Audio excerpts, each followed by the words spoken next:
Sejak subuh aku sudah bangun. Bukan karena semangat, tapi karena kewajiban yang tak pernah selesai. Aku menanak nasi, menyiapkan air panas, menyapu lantai yang semalam masih menanggung jejak-jejak langkah Arman yang pulang larut dan entah kenapa selalu merasa berhak untuk tak menyentuh pekerjaan rumah. Pukul 5 lewat, ayam tetangga berkokok. Pukul 6, matahari mulai mengintip lewat jendela. Pukul 7, suara ketel listrik berbunyi. Pertanda air sudah cukup panas untuk mandi. Rumah ini sudah rapi. Sarapan sudah siap. Aku sudah kelelahan. Sementara itu, Arman masih terbalut selimut. Tidur tanpa beban, memeluk bantal seperti memeluk seluruh kemalasannya. Nafasnya teratur, damai, seolah hidup ini tidak pernah menuntut apa-apa darinya. Aku berdiri di ambang pintu kamar menatapnya lama. Ada masa ketika pemandangan itu membuatku tersenyum. Dulu, sebelum menikah, aku percaya ia laki-laki yang punya masa depan, yang mau berjuang bersamaku, yang punya rencana, impian, arah. Sekarang, masa depan yang kubayangkan itu terasa seperti mimpi bodoh yang aku bayar sendirian. Jam sudah hampir 8 ketika akhirnya ia bergerak.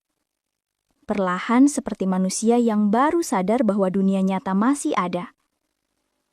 Ia bangkit dengan rambut berantakan, menguap panjang, lalu bukannya membantu atau sekedar bertanya, ia hanya menggaruk kepala dan berkata dengan nada seenaknya, "Ran, sarapan mana?"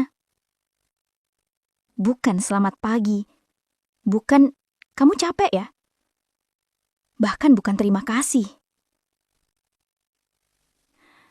Hanya itu, 2 kata yang menamparku lebih keras daripada pertengkaran manapun. Aku menatapnya tanpa suara. Seandainya diam bisa bicara, mungkin ia akan menjeritkan seluruh rasa lelahku. Saat itu aku sadar, mungkin aku bukan punya suami. Mungkin aku hanya punya beban hidup yang kebetulan bisa bicara. Dan beban itu baru saja bangun pagi. Aku bekerja di warung tetangga setiap hari. Bukan pekerjaan bergengsi. Gajinya sekadar cukup untuk menunda kelaparan dan menjaga listrik tetap menyala seminggu lagi. Kadang aku jadi pelayan, menyapa pelanggan dengan senyum yang kupaksa. Kadang aku jadi tukang bersih-bersih, menyeka meja sambil berharap hidupku juga bisa dihapus dan diulang dari awal. Apa saja kulakukan agar rumah ini bisa tetap berjalan. Sementara Arman, ia duduk di rumah, dan dunia yang diperjuangkannya hanya sebatas layar ponsel. Game, scroll media sosial. Tertawa kecil pada sesuatu yang baginya lebih berharga daripada masa depan. Jika aku tanya tentang pekerjaan, ia selalu punya jawaban cepat. Lagi cari lowongan. Cari lowongan, tapi posisi yang ia impikan hanyalah posisi kemenangan di game. Lamaran kerja, mungkin hanya mitos di kepalanya. Aku tahu jempolnya lebih sering mengejar hiburan daripada masa depan. Tetangga sering melihatku bekerja, membantu mengangkat dus minuman, mengejar waktu. Mereka bilang aku kuat, padahal aku hanya terpaksa. Aku pulang setiap sore dengan tubuh yang seperti mau runtuh. Keringat menempel, debu menodai leher dan tangan. Aku cuma ingin rebah sebentar, hanya sebentar. Tapi di rumah, yang kutemui bukanlah tempat istirahat. Arman menyambutku dari sofa, wajahnya kusut bukan karena lelah bekerja, tapi kalah game. Ia pulang dari kasur hanya untuk makan, lalu kembali ke dunianya yang nyaman. "Ran, tolong ambilin air minum." "Ran, lapar nih." Selalu begitu. Selalu aku. Tak ada tanya bagaimana hariku.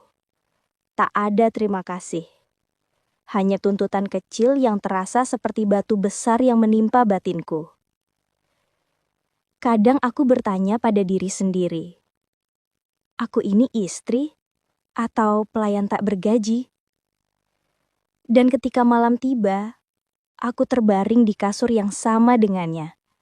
Tapi rasanya aku tidur sendirian, dengan beban yang bahkan tak bisa kuletakkan. Setiap kali aku membahas pekerjaan, jawabannya selalu sama.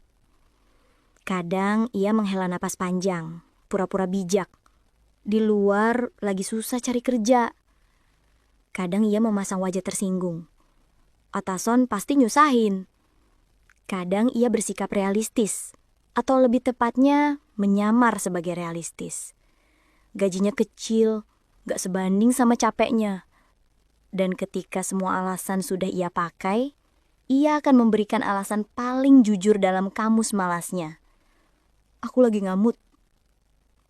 Lucu. Alasannya berganti-ganti seperti channel TV yang membosankan. Tapi intinya tetap sama. Ia tidak ingin berusaha. Sementara itu, aku menatap uang receh di sakuku dan bertanya pada diri sendiri. Berapa harga satu mood seorang suami? Apakah itu bisa kubeli dengan keringatku? Dengan dinginnya malam ketika aku masih menghitung sisa uang sebelum tidur? Yang paling menyakitkan bukan pada malasnya. Bukan pada jam-jam yang ia habiskan untuk game dan tawa yang bukan untukku. Bukan juga pada hari-hari yang hilang tanpa jejak perjuangan. Yang paling menyakitkan adalah bagaimana ia merasa semua itu hal yang biasa. Seolah-olah hidup akan menunggu, tagihan akan mengerti, perut akan paham, dan istrinya, aku, tidak akan pernah lelah. Ia melihatku pulang dengan langkah gontai. Tangan gemetar, mata berkaca. Ia tahu aku bangun lebih awal, tidur paling akhir. Ia tahu aku menanggung semuanya. Namun di matanya, aku hanyalah angin lalu. Seseorang yang selalu ada, tapi tidak perlu dihargai. Seseorang yang seolah diciptakan untuk melayani. Kadang aku bertanya, seberapa rendah nilai diriku di hatinya? Sampai-sampai ia merasa kehilangan kerja bukan masalah. Tapi aku kehilangan harapan pun ia tak peduli. Setiap malam, aku memeluk diriku sendiri sambil berdoa. Semoga besok ada perubahan. Semoga ia sadar. Meski jauh di dalam hati, aku tahu. Harapan itu semakin hari semakin tipis. Seperti hatiku yang perlahan habis. Lira, anak kami, mulai tumbuh besar. Mulutnya kecil, tapi pertanyaan-pertanyaannya semakin berat. Suatu sore, saat aku menyiapkan lauk sederhana, telur dadar dan sambal, ia menarik ujung bajuku pelan. Matanya jernih seperti selalu. Dan pertanyaannya, seandainya hatiku juga sekuat itu. Bu, ayah kerja di mana? Aku terdiam. Tangan yang memegang spatula ikut membeku. Mulutku keluh, mencari jawaban yang tidak akan melukai siapapun. Namun tak ada jawaban yang aman. Sebelum aku sempat merangkai kata, suara Arman terdengar dari ruang tamu. Suara santai dari seseorang yang merasa hidupnya baik-baik saja. Ayah kan lagi cari kerja. Nada itu entah mengapa terdengar sangat lucu di kepalaku. Pernyataan yang sama selama 3 tahun terakhir. 3 tahun, bukan 3 hari, bukan 3 minggu. 3 tahun aku yang menafkahi rumah ini. 3 tahun Ia duduk dan menunggu keajaiban datang seperti paket COD. Aku menatap punggung Arman dari dapur. Sosok itu dulu kuanggap tempat berlindung. Kini, hanya bayangan tanggung jawab yang tak pernah hadir. Lira, anak kami, mulai tumbuh besar. Mulutnya kecil, tapi pertanyaan-pertanyaannya semakin berat.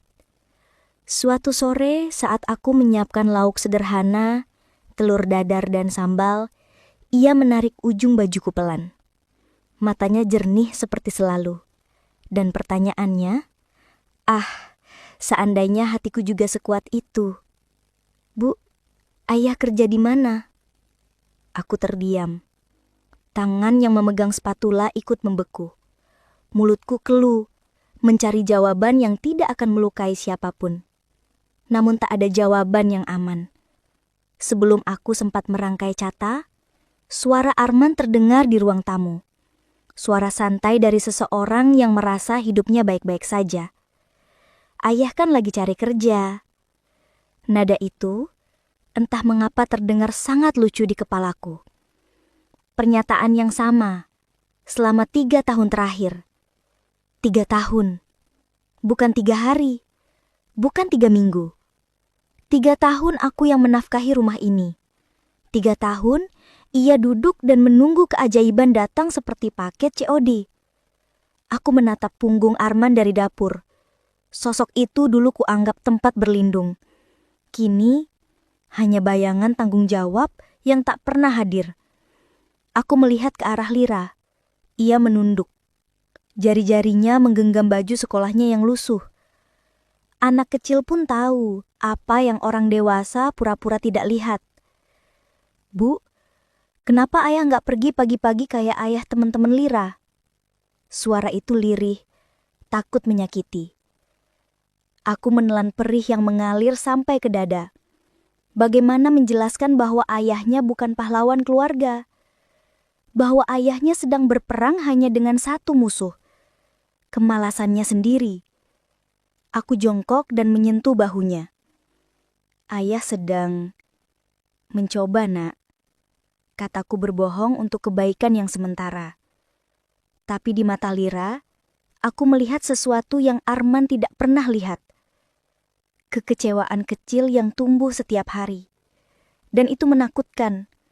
Karena luka anak bukan soal uang, tapi soal teladan yang mereka lihat.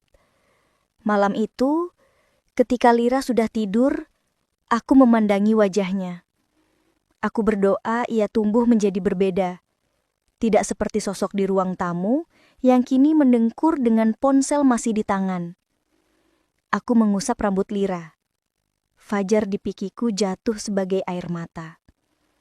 Anak kecil pun bisa melihat siapa yang benar-benar berjuang. Aku hanya takut bahwa suatu hari nanti ia juga akan bertanya, Bu, kenapa ibu tetap bertahan? Dan saat itu datang, aku tak yakin aku punya jawaban. Aku sering pulang dengan kaki bergetar, tangan gemetar, badan ingin roboh. Hari-hariku adalah perjuangan melawan batas tubuh sendiri. Tapi pulang tidak berarti selesai. Pulang justru adalah awal dari babak kedua dalam pertarungan tanpa penonton. Aku masih harus memasak. Aroma bawang dan minyak panas menyambutku lebih cepat dari ucapan selamat datang. Aku masih harus mencuci pakaian kotor yang bukan hanya milikku, tapi juga milik seseorang yang tidak pernah merasa bertanggung jawab atas setumpuk noda itu. Aku masih harus mengurus semuanya. Aku perempuan yang lapar tidur, lelah bangun. Setiap pagi adalah ulang tahun rasa letihku. Setiap malam, aku menunggu jam untuk berbelas kasih dan mengizinkanku terpejam. Sedangkan Arman, ia tidur panjang seolah dunia tidak pernah menagih apapun darinya. Lelahnya tidak ada, tapi ia selalu merasa paling butuh istirahat. Kadang aku ingin marah, ingin menjerit tepat di depan wajahnya. Ingin mengatakan, bangun, lihat aku Aku hampir runtuh. Aku ingin ia berdiri, ingin melihat ia mengambil satu tugas kecil saja, membuatku percaya bahwa aku tidak sendirian. Tapi setiap kali aku membuka mulut, semua kemarahan, seluruh keluh kesah, tiba-tiba mengecil dan mengecil, hingga hanya tersisa dua kata yang begitu menyedihkan. Aku capek. Dan jawabannya selalu sama, tanpa menatapku, tanpa memikirkan maksud di balik kelelahan itu. Ya udah, istirahat. Seolah semua masalah rumah ini selesai hanya dengan tidur. Seolah aku bisa memejamkan mata dan bangun di dunia di mana tagihan lunas, dapur bersih, dan laki-laki pemalas itu akhirnya punya hati. Istirahat. Bagaimana aku bisa beristirahat kalau yang melemaskanku bukan tubuh, tapi hidup yang terlalu berat? Aku menatap piring kotor di bak cuci, dan aku sadar bahwa aku tak hanya capek bekerja, aku capek berharap. Malam itu aku menangis di dapur, diam-diam, tanpa suara, karena di rumah ini bahkan air mataku pun harus mengerti tempatnya. Aku tidak menangis karena sedih. Kesedihan sudah lama lewat. Yang tersisa hanya muak. Muak menanggung semuanya. Muak bangun lebih pagi dan tidur paling akhir. Muak melihat laki-laki yang seharusnya kupanggil penguat, tapi setiap hari justru menjadi alasan aku ingin menyerah. Aku muak menjadi istri dari seseorang yang tidak pernah menoleh pada kelelahan istrinya, yang bahkan tidak merasa perlu memperbaiki dirinya. Aku bersandar pada lemari piring, mencoba menahan tubuhku agar tidak jatuh. Cahaya dapur redup, tapi cukup untuk memperlihatkan pantulan wajahku di cermin kecil yang menempel di dinding. Aku menatap diriku sendiri. Bibit tirus, kantung mata yang dalam, bahu yang turun, menanggung beban tak terlihat. Dan dengan suara serak yang kugigit agar tak terdengar, aku bertanya pada pantulan itu. Apa aku bodoh karena bertahan? Cermin tak menjawab. Ia hanya memantulkan perempuan yang bahkan tidak lagi mengenali dirinya sendiri.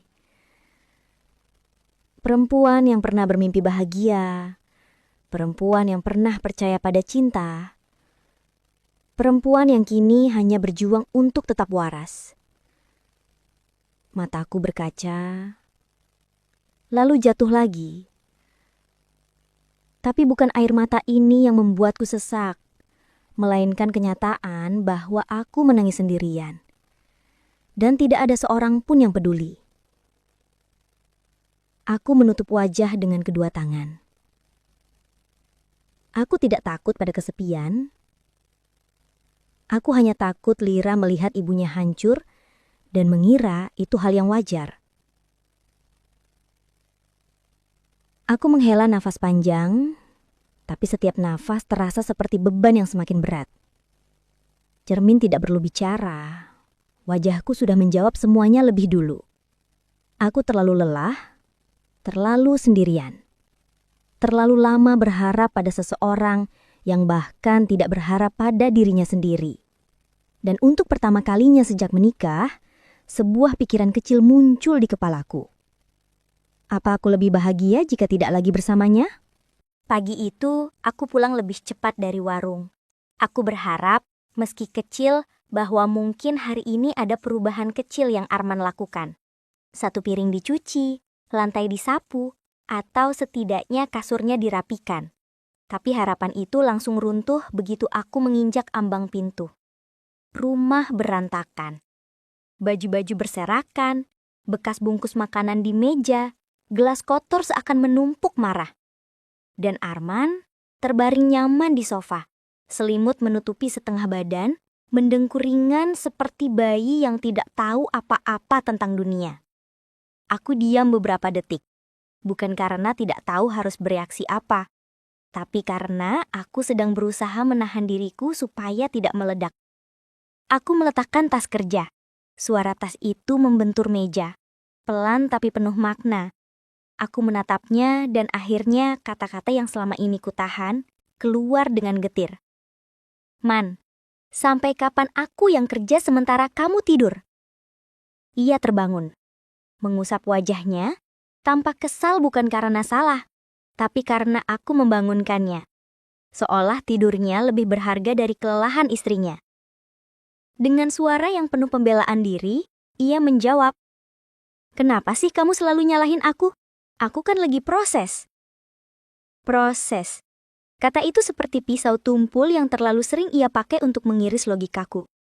Proses apa? Proses menyalahkan keadaan. Proses menunggu uang jatuh dari langit. Proses tidur demi mencari inspirasi agar lebih malas lagi.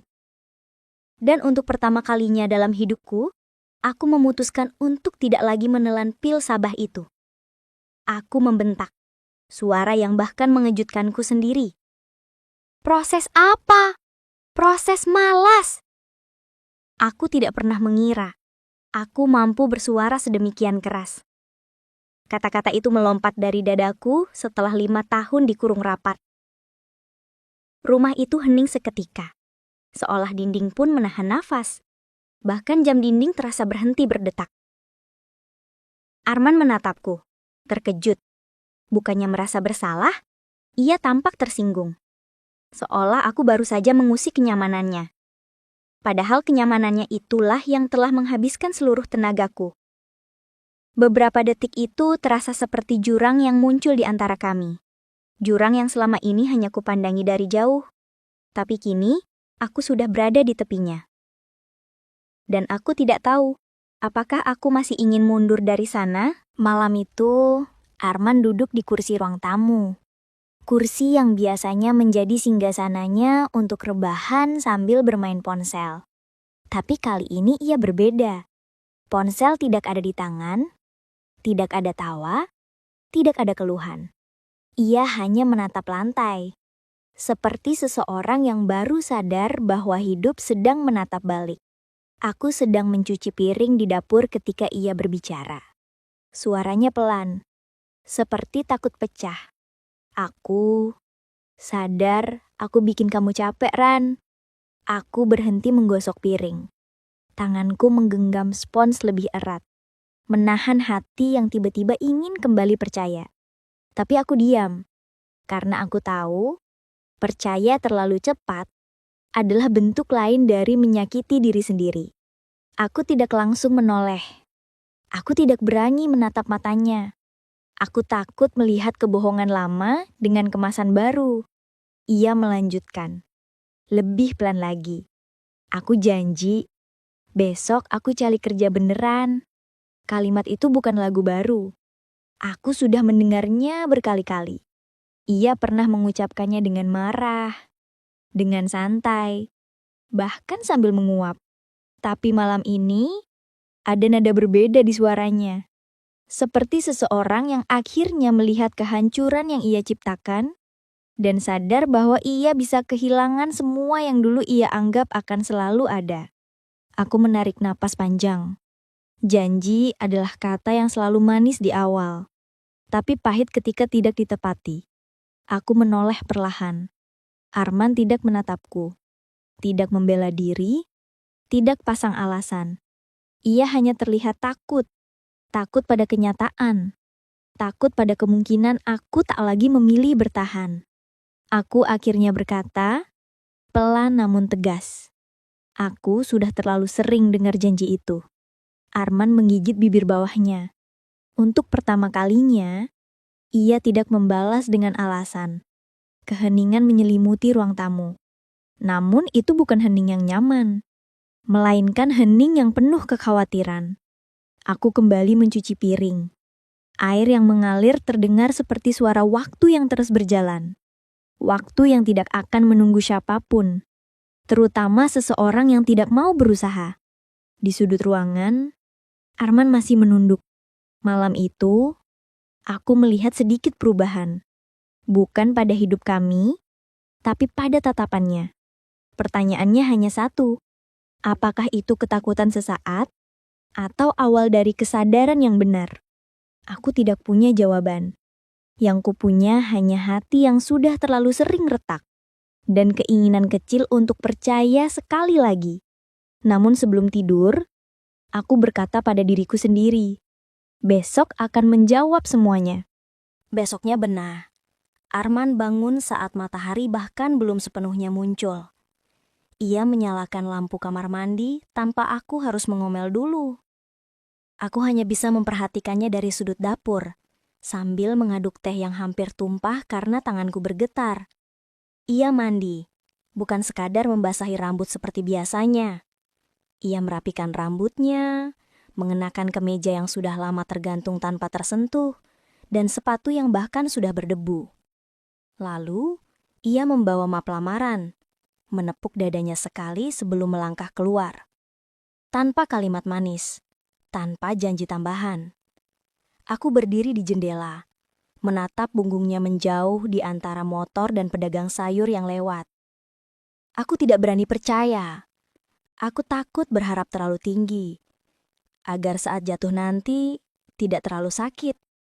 Siangnya ia pulang dengan wajah letih, tapi bukan letih orang yang baru bangun tidur. Ini letih orang yang berusaha. Letih yang pantas. Dapat satu yang mau panggil interview besok, katanya hampir seperti sedang menyembunyikan senyum. Aku mengangguk saja. Horor masa laluku menahan kata-kata pujian yang ingin sekali keluar. Hari berikutnya, ia pergi lagi. Dan pulang dengan kabar yang bahkan ia ucapkan dengan suara pelan. Seolah takut aku tidak percaya. Aku diterima, bukan pekerjaan besar, bukan kantor megah, gaji kecil. Tapi ia menerimanya tanpa keluhan, tanpa menyalahkan keadaan.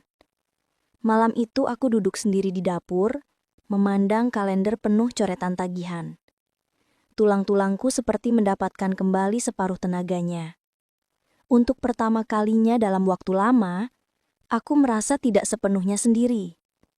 Aku memejamkan mata dan membiarkan dada ini sedikit saja, merasakan lega. Karena mungkin bangunan yang hampir runtuh ini masih bisa diperbaiki. Jika dua tangan bukan satu yang menopangnya.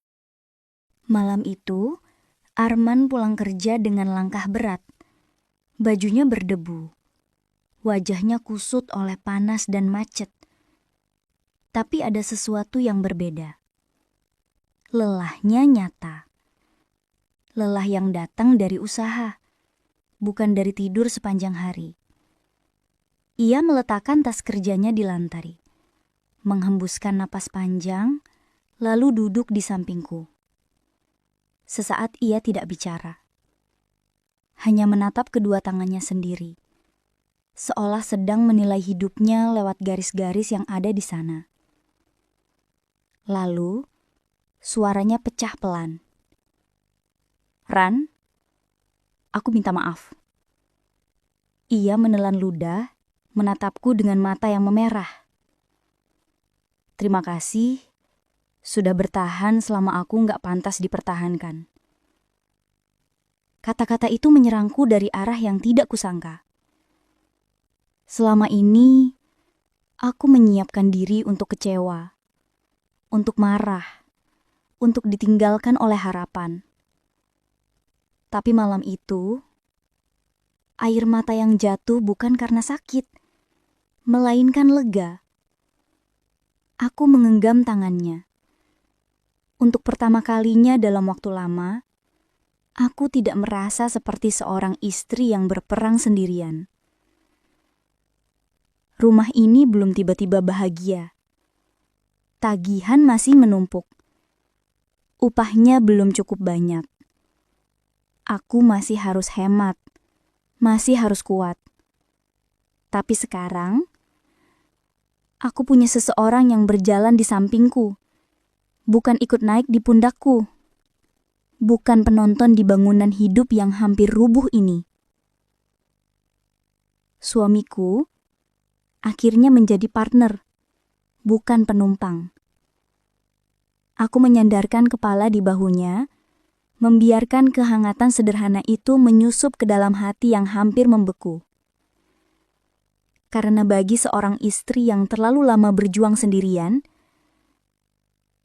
satu langkah kecil dari suaminya lebih berharga daripada apapun. Dan malam itu, aku tahu satu hal pasti. Kami belum selesai. Tapi untuk pertama kalinya, kami berjuang bersama.